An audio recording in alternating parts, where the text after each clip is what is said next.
इस वक्त की बड़ी खबर आपको दे दें, मुबैना तब्दीली मजहब केस का मामला जिसमें उमर गौतम के बेटे अब्दुल्ला को गिरफ्तार किया गया है। यूपी एटीएस ने ये गिरफ्तारी की है।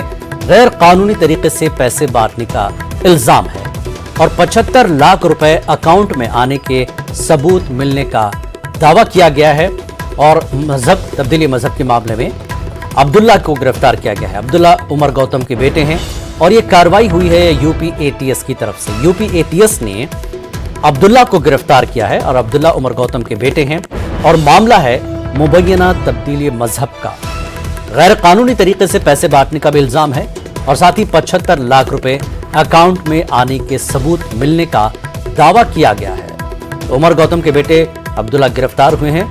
मुबैना तब्दीली मजहब केस के मामले में यूपी एटीएस ने कार्रवाई करते हुए गिरफ्तार किया है अब्दुल्ला को।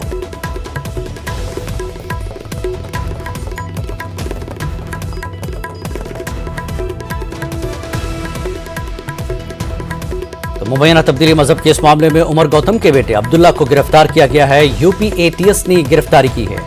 गैर कानूनी तरीके से पैसे बांटने का इल्जाम भी लगा है और 75 लाख रुपए अकाउंट में आने के सबूत मिलने का भी दावा किया गया है।